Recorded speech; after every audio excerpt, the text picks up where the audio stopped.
And we're very pleased to be joined right now by the mayor and Democratic nominee for the County Executive of Westchester, Noam Bramson. Noam, thank you very much for a few. We're going to get into the issues, but as we're here in the home stretch, how are things going? Well, we're very pleased with the momentum that we've gotten. Last week we had an endorsement, a strong endorsement from President Clinton. Then we had Governor Cuomo, Senator Schumer, a great endorsement from the Journal News. So we really feel as though things are moving in our direction. And you know, Bill Clinton, as he often does, really put things best. He said this is a contest between two fundamentally different approaches. We all know we have to save money and be fiscally responsible. Rob Astorino's attitude has been let's cut back child care and neighborhood health centers. My approach is let's share services so we can be more efficient, and let's grow the economy so we can have a greater job base and a stronger commercial tax base as well. We face difficult challenges when it comes to housing and safe drinking water. Rob's approach has been based on conflict and confrontation, and it hasn't worked. It's cost us an arm and a leg in fees and fines and penalties and hasn't advanced the interest of Westchester. And I think we can accomplish a lot more through cooperation and working together. And finally, we've got to decide what kind of county we want to be. You know, Rob Astorino is opposed to a woman's right to choose. He vetoed legislation that would have protected women seeking medical services here in Westchester. He's opposed to common sense gun safety regulations, brought gun shows back to our Westchester County Center. He is opposed to marriage equality. So on any number of these issues, there really is a very clear contrast between a common sense Clinton Democrat, which is me, and someone whose record is consistent with being a Tea Party Republican, and that's Rob. You know from both the Astorino camp and supporters that say, wait a second, as a county executive, he's not going to really, at the end of the day, have a huge impact as it relates to gun control or a woman's right to choose, etc. Speak to that. Oh, it's simply wrong. So I already mentioned specific policy areas where the county executive has meaningful influence.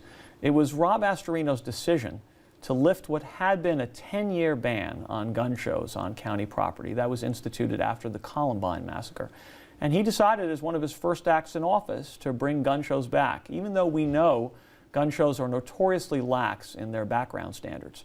And when New York State was considering new measures to help keep guns out of the wrong hands, limit assault weapons, limit high-capacity ammunition clips, Rob Astorino came out against every one of those provisions, and it's important for regional leaders to be standing up and being counted. He claimed, Mayor, that it's cheap shot because after Newtown he drew the line with gun shows. Fair or not? He lifted those, rather imposed the ban temporarily, never made it clear that he'd institute a permanent ban.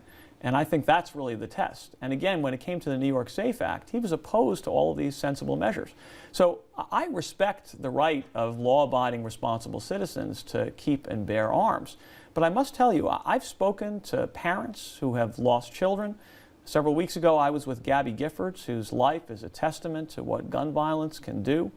And if we're ever going to get our arms around this problem, we've got to have the courage to stand up to the gun lobby and stand instead on behalf of the families and communities that we represent. That's something that every leader has to do. And it is a fundamental difference between myself and Mr. Astorino. And when it comes to reproductive rights, there again, the county executive took direct action here in Westchester. He vetoed legislation that would have protected women from intimidation and bullying and harassment when they seek medical services, not somewhere else, here in our county. And that's an important distinction. And we have to remember there are other areas in which the county has influence. We have a safe storage law for guns. We regulate the manner in which permits are renewed and how background checks are applied to those permits. So to say that this is not a county issue is simply wrong. And beyond that, it speaks to the values that we apply to public life. It speaks to the balance that we set between community interests and other interests. And I do think that the opinions that I've expressed, the views I've expressed, are far more in line with what the typical Westchester resident expects of their county executive. I moderated the last debate when Mr. Spano and Mr. Astorino, right before that election, and it was clear that the dominant theme on everyone's minds were property taxes. Mm-hmm. Rob Astorino said then, and he says now, a vote for me would and did guarantee that we'd keep our property taxes. We'd freeze them, if not even reduce them. A vote for Noam Bramson, it'll bring back the Spano days and hikes every year and affordability for the county. What's true, what's not? Well, what's true is that Rob Astorino's strategy over the last 4 years hasn't worked. He likes to point to the county portion of our tax levy, which is only about 1/6 of our overall bill, when in fact property taxes have continued to explode. People have shelled out more than $800 million for property tax increases since Rob Astorino took office. This was the highest tax county in America 4 years ago. It's still the highest tax county in America today. And if you look at who's actually presenting a coherent strategy that moves beyond slogans in order to control our tax burden, it's me. How do you do it? Well, I think part of the problem, a big part of the problem in Westchester, is that we've got dozens of municipalities and dozens of school districts all doing things separately that they could be doing more efficiently together. And that doesn't mean that you have to eliminate smaller villages or consolidate school districts. You simply have to create a framework by which they can achieve economies of scale and lower per unit costs. And you can do that on everything from road resurfacing to back office administrative and planning functions to information and data systems to fleet maintenance to flood mitigation strategies. Lots of low-hanging fruit. But there's nothing right now to say yes to. And so I believe that the county has a natural leadership role to play in structuring intermunicipal agreements that let us really save money in a serious way. And when we've brought this up in debates with Mr. Astorino, his attitude has basically been, that's not my job. I'm only responsible for the narrow portion that's controlled directly by the county. I just have a different conception of leadership. I think if you're in a position where you can meaningfully address a problem, then you do have a responsibility to address it. And the absence of action on sheriff services, I think, is really an indictment of this county executive's record on taxes, which is paper thin.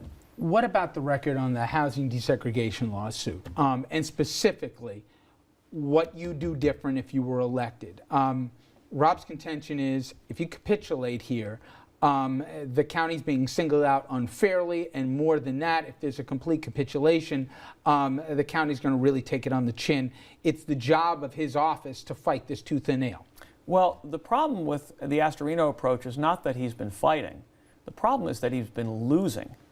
His strategy has been an unmitigated disaster for Westchester County. It's cost us $20 million and counting in fees and fines and penalties and unnecessary legal expenses.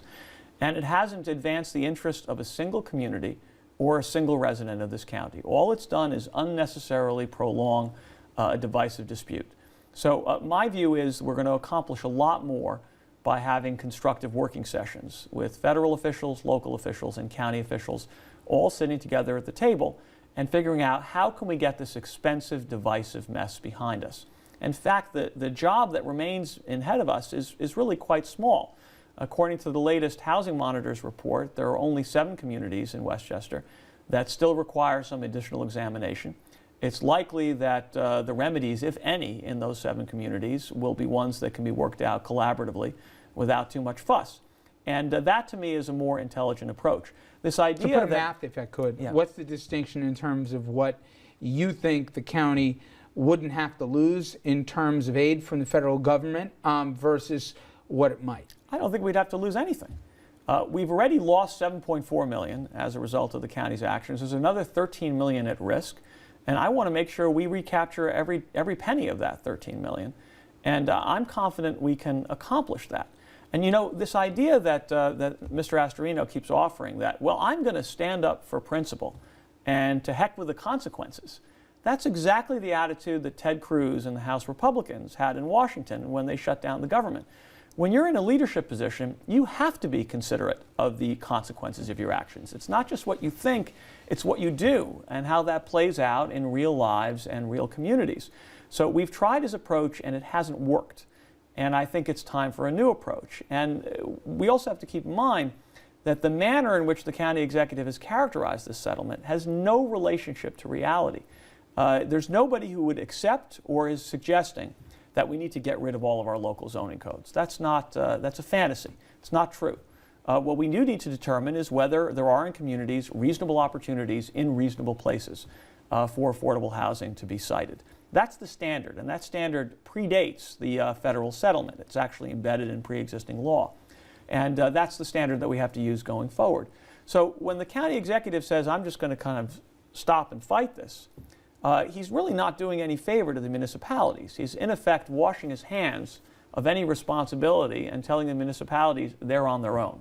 And I think it would be more useful for a county executive to be functioning as a partner, really trying to solve this problem, so none of us continue to bear the burden, financial burden and community burden in terms of divisions that we've experienced going forward. We can solve this problem and we can solve it quickly.